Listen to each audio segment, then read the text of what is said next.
I don't know who bought this and brought it in here. It's either, I asked Rhonda, and she said no, I didn't do it. So it'd have to either be Sandra or Wanda Jean. Mike did it. So Wanda Jean. Mike did it. Oh, Mike did. And God bless his heart. He was concerned about me in my condition, but he's not here this morning for me to tell him thank you. My wife is concerned about it. She doesn't like it because I'm sitting down. She said she's going to go buy a bar stool so I can sit up behind the pulpit. She's one of those old traditionalists that believe that everything has to be done the same way it's always been done. I had a wedding a while back in one of the larger churches of Christ over in Bakersville, and I knew a couple of the deacons at the large church. A couple of the deacons were local farmers, and they felt like that the auditorium had to be purified after someone else besides the Church of Christ individual had something to do in their church. They said it jokingly, but it might have been a little meaningful. But traditionalists, they are extremely traditional. So this week, or last week, they changed their services. They had 2 services, and it's about 800 seats in their church, beautiful church.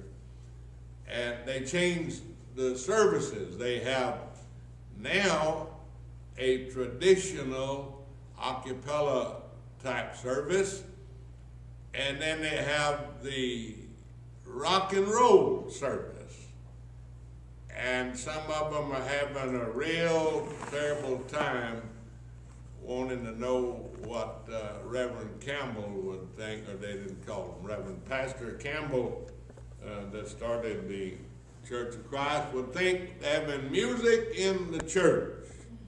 All kinds of changes are taking place. I had an individual tell me this week that they changed churches, and from a traditional church to a church where they don't have to dress up. They can go any way that they want to. And felt like, I guess that's the way most people done all their life, haven't they? I don't know. Most people do what they desire to do, but we have got it today as, how do we worship God? And a couple have asked me, said, why do people come to your church? And because they told me the programs they had, and they give you a cup and a saucer if you come, and if you get that completed, they give you something else. Why do people come to your church? And I said, I don't know. All they're going to get is 2 hymns, 2 specials, and me talking for about 50 minutes an hour. You mean that's it? And I said, that's it. Why do they come to your church? And Paul said, be ready always to give an answer, and I had no answer.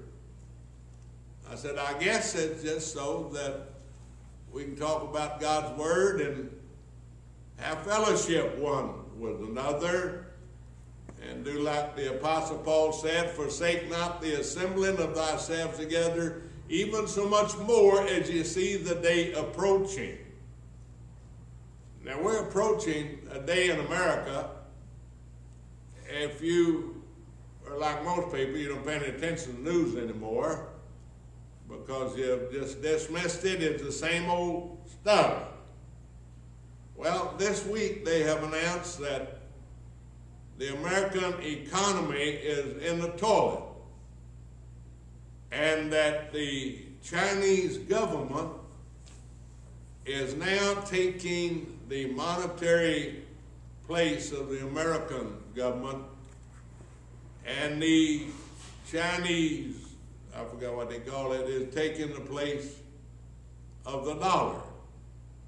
And now when people, international monetary system is borrowing money, they're not borrowing it off the American dollar, they're buying it off of the Chinese, I won't say yen, but I think that's Japanese.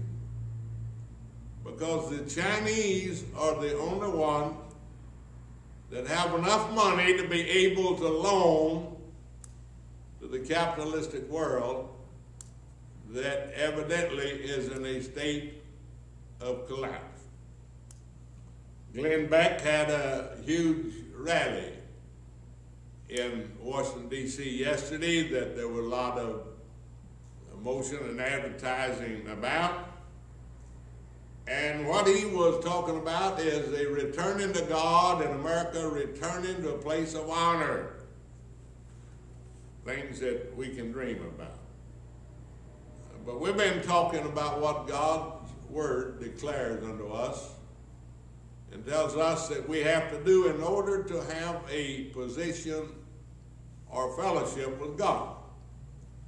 Now, whenever we come to an understanding that we are mortal and that we are not here forever, we got on the train and the train is going to come to completion.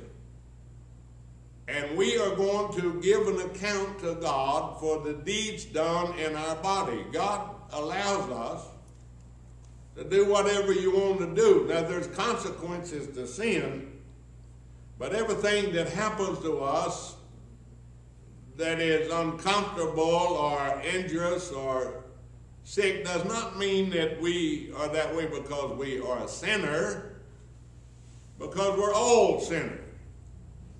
But God made us free will. We have a right to choose who we're going to serve, what we're going to believe, what we're going to do with our life. And too many have already forgotten that one day, Paul said, after death comes the judgment. We are mortal and we have to do something with that label that Adam gave to us whenever he sinned. Now, Paul writes in Romans, the 5th chapter, the 12th to the 21st verse, he's talking about the free gift of grace. The free gift of grace. Now, if we don't have immediate consequences, we have a tendency to dismiss what's taking place. In the treatment that I'm going through, they told me that there was going to be side effects. Well, for the first few treatments, I didn't have any side effects, and I thought, man, I'm home free. And then one morning I woke up where it looked like my arm and my shoulder had come out of a blast furnace. It's burned from the elbow all the way up under the armpit, bloody. The side effects. Now, I had to go to the doctor on Monday. I'm just giving you a rundown. I had to go to the doctor on Monday, and the radiologist said, we'll just do away with the treatment until it gets a little bit better. Dr. Schambach told me, said that only 4 more treatments, said maybe the radiologist will decide just to not do those other 4 treatments. And the radiologist, the doctor said, no, said we need to go ahead and do those other 4 treatments. Now, I'm kind of, I guess, curious or maybe skeptical, believing is it for my benefit or is it for their liability benefit?